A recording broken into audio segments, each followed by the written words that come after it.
Yay! So today we have another episode of the Becoming Cosmic You podcast. Woo, can't get my words out.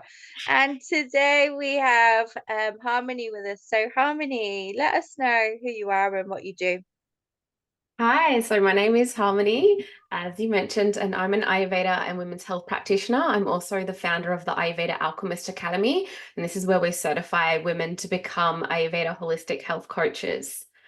But my background was actually in the Western allopathic medicine, so I am a registered nurse as well, and deep dive into yoga and Pilates teacher. I've done all the things in the health, the health and wellness field over the last 19 years.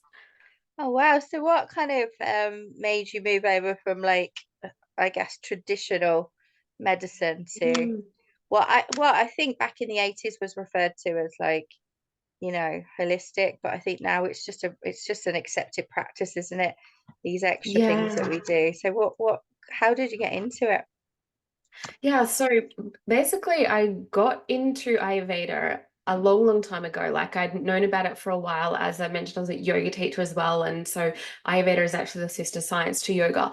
But after the birth of my twin boys, who are now almost 12 years old, so a little while Mm, ago, I had like a big awakening, a big crash in my body. I had hormonal imbalances, gut health issues. I was exhausted. I was running a business. I was still nursing and doing all the shifts whilst teaching yoga Pilates. wow. I was just absolutely burnt out and run down.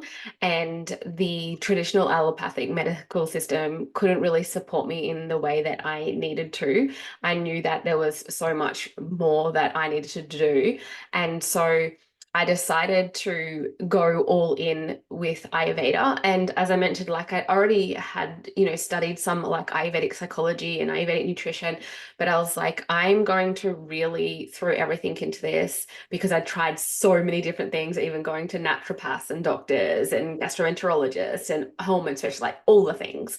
And so I went down my Ayurvedic journey and the the transformation, like you can't even describe it unless you've been through it yourself, because it's not just on a physical level. It's not just like your symptoms improve. And I know it sounds really like out there and woo woo and everything, but it's more than that. It's like you have this whole new sense of identity and purpose, as well as your physical symptoms improving, as well as your mental health and your cognition. And it was just mind blowing. So I decided to do a really deep dive into more study through the Ayurvedic lens and became an Ayurvedic medical practitioner. And so I was doing both. I was still working as a nurse and doing that as well. But with the nursing job, it was really hard to get days um, like the selected days off because it's shift work. Mm. And so it just sort of pushed me. I was like, well, I know where my heart is. I know where my passion is. I was only keeping on to the nursing because I felt like it was, a stable, quote unquote, stable job. Mm. But it was not fulfilling my cup at all. And I'm so grateful that I did it because I can really understand a lot of my clients that come to see me from both perspectives. And I've got a very non-judgmental view, and I understand like their medical issues from like the Western side and how that works. But I did see a lot of limitations in the Western medical system, and that also pushed me further and further into the Ayurvedic. Wow, I love that. And what are the principles of Ayurveda? Because I've not, I mean, I've seen the word before, but I don't think I fully understand what the principles are for the system. Yeah, so I am.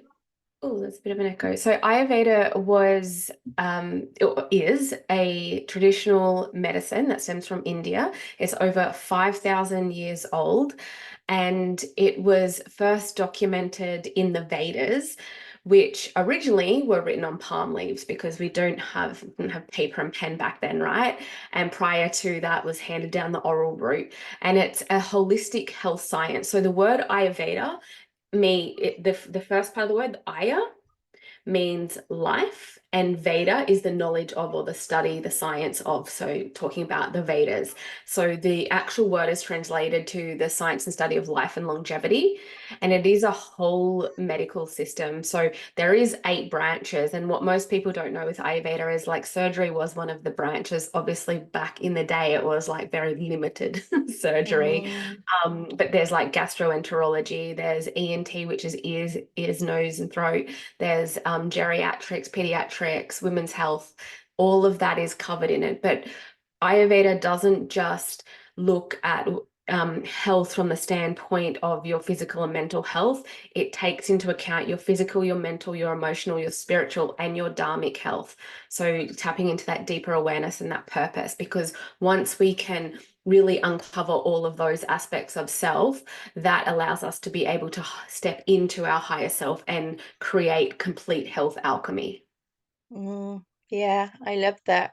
So what are typically the kind of issues that you see women coming to you now? Do you actually practice the Yeah.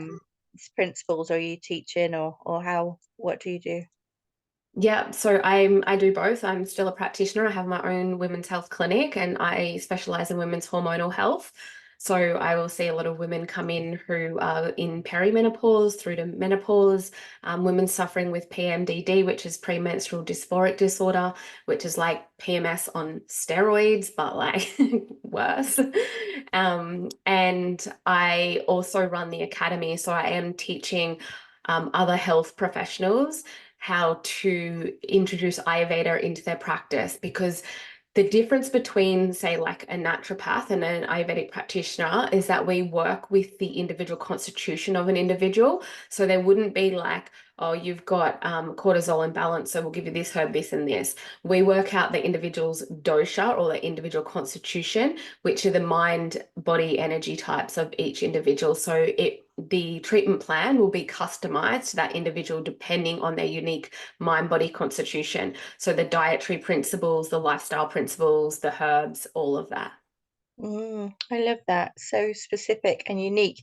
And so I expect there might be women who are kind of in premenopausal or menopausal even. What kind of symptoms are you seeing women come in with at the moment in these stages of their life? A lot of them are coming in just depleted, a lot of brain fog. They feel like they're forgetting things more easily. They've got heightened stress and anxiety. They may have like the physical symptoms of like the sore, tender breasts around their menstruation. They might have irregular periods. They might have a lot of like bloating, heavier bleeds, lighter bleeds, because as we transition through perimenopause through to menopause, our cycle does change due to our hormonal changes. So a lot of women who are very fit, healthy, and well start to have these natural hormonal shifts, and then they start to encounter these symptoms, and they're like, "Oh no, something's wrong. Something's really wrong." And it's not always something's really wrong. It's just we can manage those symptoms and make them more comfortable for you, because your body is going to naturally go through a shift. Yeah, definitely. And what are some kind of like natural remedies for people watching this that they can start kind of including right now to help them go through these stages? Yeah, so Um, like from an Ayurvedic perspective, as I mentioned, we treat everyone on that individual dosha. So we would give different recommendations depending on the dosha. So someone who is very pitta, they might be having like more of those hot flushes, whereas someone who's more vata, which is one of the doshas, might be feeling more anxious and scattered in the mind and the brain. So we will often say we need to really regulate the central nervous system, because we've got to remember that our hormones are chemical messengers. And we can't like segregate, oh, our estrogen and our progesterone and our cortisol, our stress hormones, because they all talk to each other. Thyroid hormones, stress hormones, sex hormones. And so when one's imbalanced, so if there's a lot of stress going on in a woman's life as her sex hormones are changing, it's going to impact that even more. And that's the same for blood sugar regulation, because our insulin will affect our cortisol, which is our stress hormone, which will then affect um, our sex hormones. So we always look at regulating the central nervous system. And some Ayurvedic techniques that we use is self-abhyanga, which is like a self-oil massage. So we're starting to really connect to the body. We're starting to calm down the central nervous system, rub the soles of our feet with oil before bedtime and before the shower, our whole body. It also helps to move the lymphatic system, which helps to detoxify the body. And sleep is also really imperative at this point in time in our lives, because sleep again is dictated by the hormones that are going on. And we know that when we're well rested, we feel a hell of a lot better. It's so much more positive. So we really emphasize having like a nice evening routine as well. I like to tell a lot of my clients to go up against a wall before bed and then turn around, lay on your back and flip your legs at the wall. Did that make sense? Yeah.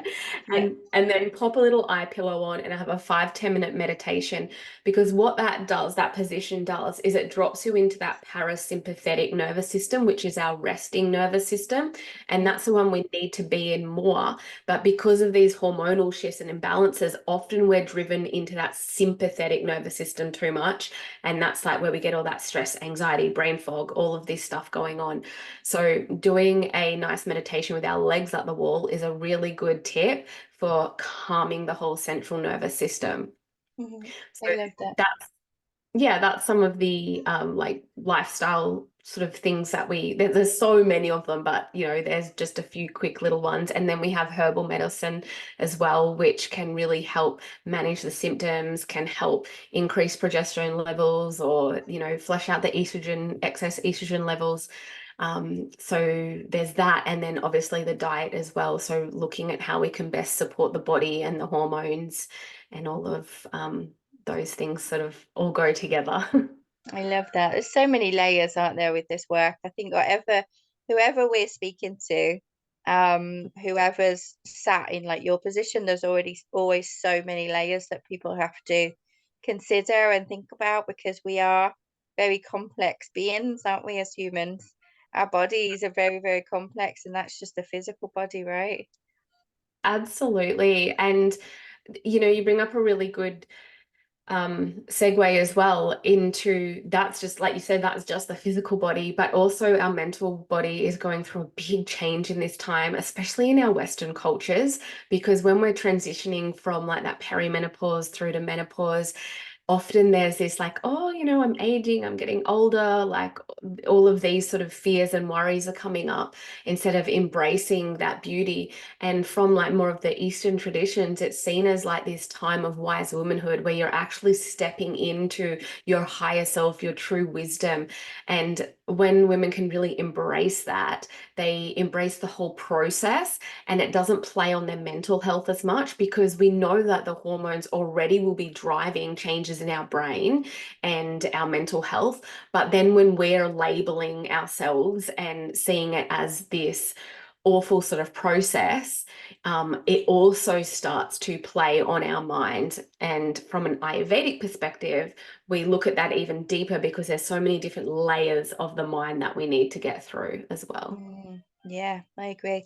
I always tell people you have to be really, really kind to yourself. I think we're going through some like immense shifts at the moment from an energetic point of view and Mm. cosmically as well. And we're seeing a lot of things happening. Dream space is coming a lot more vivid, lots of layers being brought up to clear. Like, do you go into that kind of level as well, or are you kind of more 3D, if that makes sense? No, we definitely touch on, we always meet with where the client's at. So sometimes I will get clients that are all about that and, love to go deep into that. But some of the clients are not. So we just meet them with where they're at. But when we look at the dream states of people and the types of dreams we're having, absolutely, we relate that back to the doshas as well, because that will indicate an imbalance in the doshas, which is the mind body energy systems. So we definitely look at it from an energetic level as well, because we are energy.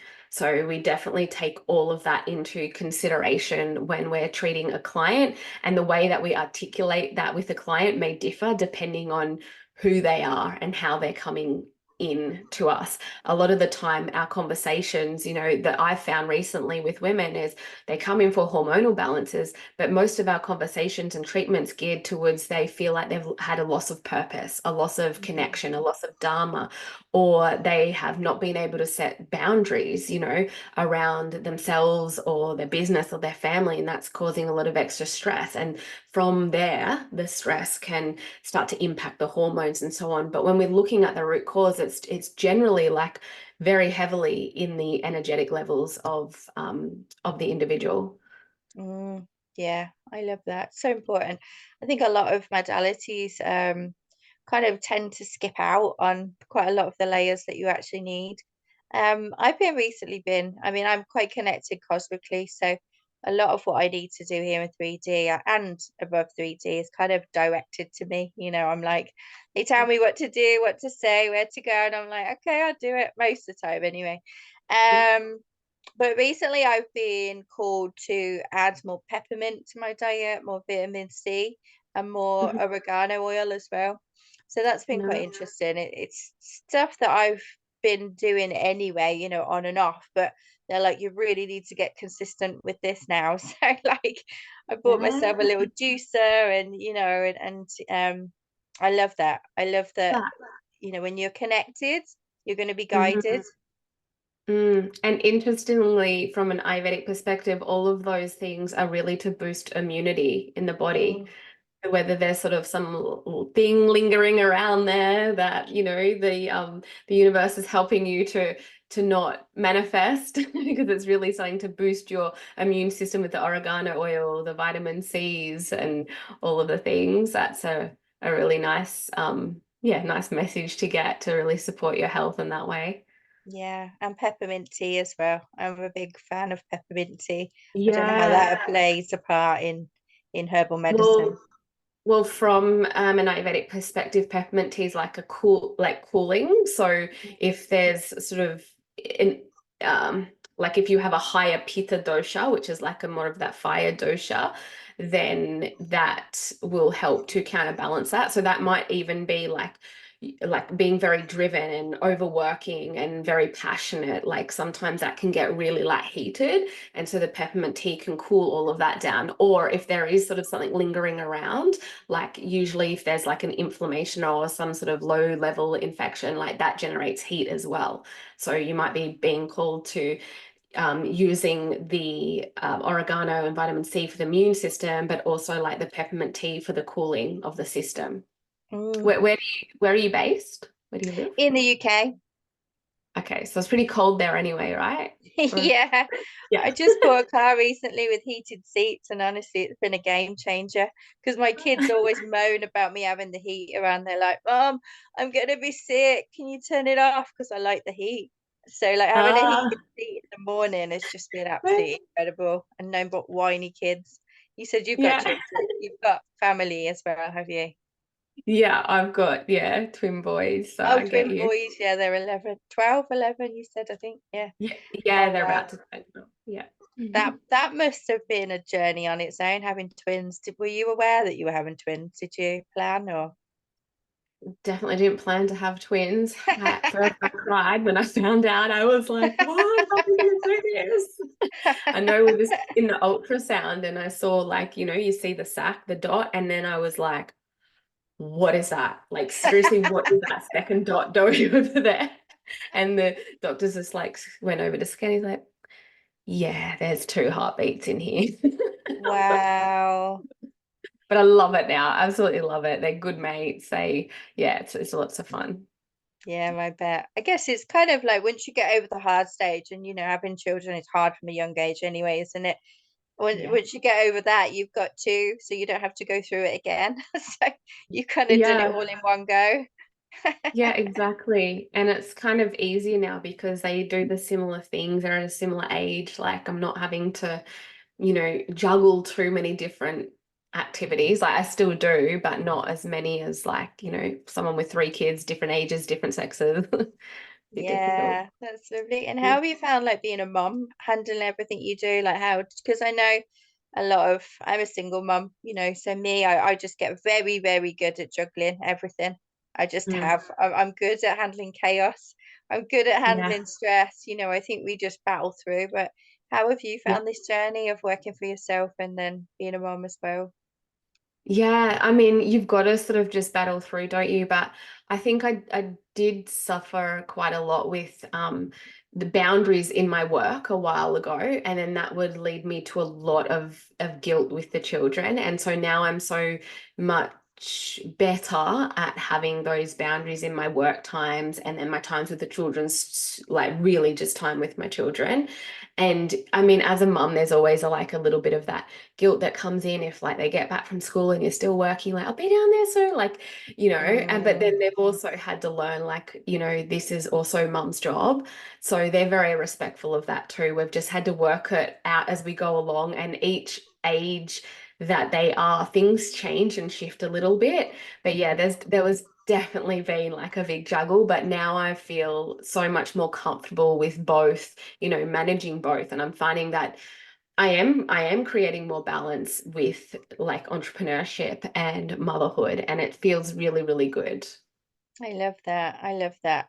I would love to see more mums go into entrepreneurship because I feel like it's so rewarding, not just obviously the monetary, because that takes a little bit of time to build, but Yeah. just the skills that you learn, right? As Mm. along the way, it's like a growth Oh, plan on its own.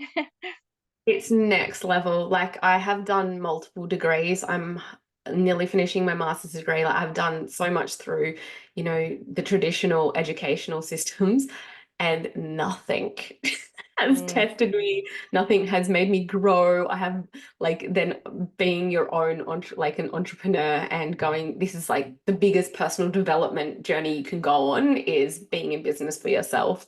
And definitely difficult times, but I even said to my husband last night, I was like, even through all of the toughest times in my business, I still couldn't give it up to go work for someone else now. Like I just couldn't mm, do that. yeah. I think that's what you have to remember, isn't it? Like the sting of working for someone else. And I think when you are a mum, you don't really have much of a choice because, most of us have our children for holidays and Easter breaks. I don't know what it is like where you are, but we have like 6 weeks on summer, we have Easter 2 weeks, we have weeks every now and again, it seems like. I lose track of the weeks, to be honest, but we have like Yeah. weeks off almost every 6 weeks. And, I don't know any job that would be supportive of that, really and truly. I mean, I used to work in corporate and can't imagine having this much time off working in corporate still. I think I would Yeah. get booted out quite quickly. Totally. Well, that was another reason why I left like the government nursing job was because I couldn't get permanent shifts to actually do my business, but also the shift starts at 7 and the before school care started at 7 and my husband's a shift worker too. So I literally couldn't be at two places at once and they were just Mm, couldn't be lenient on that. So I was like, it just kept pushing me out and out. So yeah, I was like, that's it. I'm going to work for myself. I'm going to do my own hours. I'm going to be able to yeah. drop the kids off and yeah, all the things. So And yes, I so don't know. sorry about the harmony. So what advice would you give someone who's kind of like who was in your position where you were thinking like, oh my God, I don't want to stay where I am in this job. I can't make it work, but I don't know what I'm going to do next. Like, what advice would you give someone in that position where you were? Yeah, so I already felt really called and connected to Ayurveda and to being a practitioner. So in one sense, I already had that like deep, deep calling and knowing, whereas some women, they may feel like I don't want to be doing this, but I don't know what I want to do. So I would always first suggest to do a deep dive into what are you called to do? Like, what would you love to do? And sometimes it might take a little while to transition out of your job into your solo career or entrepreneurship. And so if you can sort of drop hours or change jobs So it's just a job to bring in money. It doesn't have to be like this big career move, but so that you're building your business on the side, and also to really back yourself and trust yourself and find a really supportive network. I was very fortunate. My husband was very supportive of me, and he's like my biggest cheerleader. Even when I'm like, that's it, I can't do this anymore. He's like, no, you can, like you definitely can. So I was really lucky in that respect. But if you don't have that, like be surrounded by, groups like this, that you have women who are there cheering you on, and being a support to you and inspiring you and motivating you, because it can feel like a lot, can feel very overwhelming.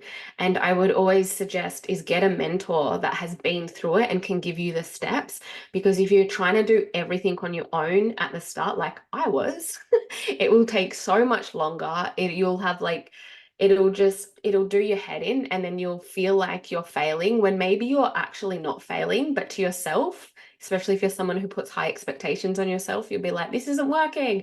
And sometimes you need someone to say like, no, it is. It just takes longer than you expect.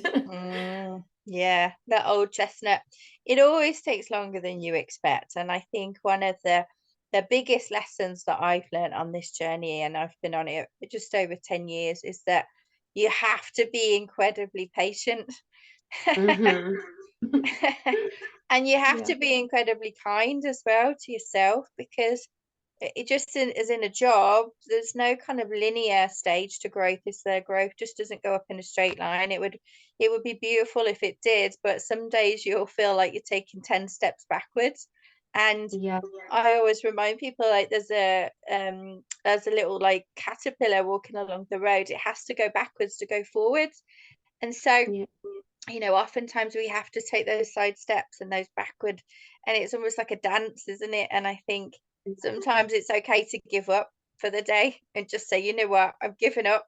And then usually in that precipice of that moment, the universe will come in and say, oh, thank goodness, we can give you what you need now, because you decided to release the resistance around all that hmm stress, all that worry, and all of a sudden we can help you. And sometimes that's the hardest thing to do, is know when to give up and give yourself a break, isn't it? Like we can often just want to push, get to the next level. But yeah, you're so right. The universe will then step in and support you and be like, I've got you, I've got you.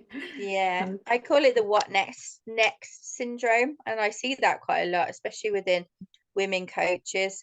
They're always like, I want to get to this next level. I want to have this £10,000 pound month. I want to have this £100,000 month. I want to have $1 million month. And you're like, well, you do know that this what next syndrome never ends. yes, so true. You So got to be true. you got to be grateful for what it is you have right now, because otherwise you're never going to be grateful. You're just pushing it back and back and back and back. Um, Absolutely. Yeah. Beautiful. I loved hearing about what you do, Harmony. It's really beautiful. Where can people kind of find you if they want to learn more about you and what you do and how you do it? Yeah, so I'm quite active on Instagram, which is at Harmony Inspired Ayurveda. And I do have a free Facebook community as well, and that's the Ayurveda and Women's Health Sisterhood, where I do a lot of like live trainings in there. And I have on my website a free 5-part mini series, which is all about stepping into your higher self through Ayurveda. And I also have a podcast, which is Harmony Inspired Health. So you can find all of that pretty much on my website, or DM me on Instagram and I can send you in the right direction. Amazing. We'll make sure that all those links are put in the podcast and in the post that we share, so people can find you easily. Thank you. So before we wrap up, are there any kind of like key messages that are coming through you right now that you'd like to share to just wrap up? Yeah, I think the biggest message and take home for me to share, whether you are a woman looking at going into your own business or whether that's not for you, and you are a woman who you will be going through different hormonal shifts. What I've noticed in my work with both different niches is that the women who are more connected to self and who have a deeper connection to their dharma, and dharma is just righteous action and being like, feel like they're being on purpose, purposeful in their action. It doesn't mean you have to connect to this higher purpose in your career or anything. It's just purposeful action. They are the ones that can, you know, are the ones that have the grit to do what they need to do to make it to the next level in business, or have the grit to do what they need to do to self-heal themselves if they're going through hormonal imbalances and so on, because they have that deeper awareness and deeper connection.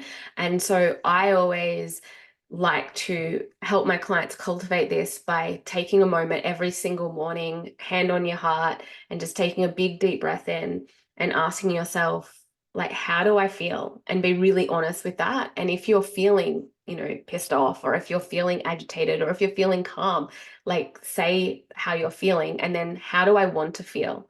And say that out loud, and then really try to embody that feeling. Because I think awareness, self-awareness is the key to holistic success in anything that you do. I agree. I agree. Our feelings are such good warnings and signals, aren't they? It's Mm. probably one of the most powerful signals we have. I love that. Thank you so much for sharing that. And like I said, we'll make sure your links are included when we share this episode. And I'm going to thank our readers and listeners and watchers for being here and supporting us and watching this episode. And then I'll end it and we'll have a quick chat if you've got 5 minutes, Harmony. Yeah, absolutely. Beautiful. Thank you for being here. Thank you.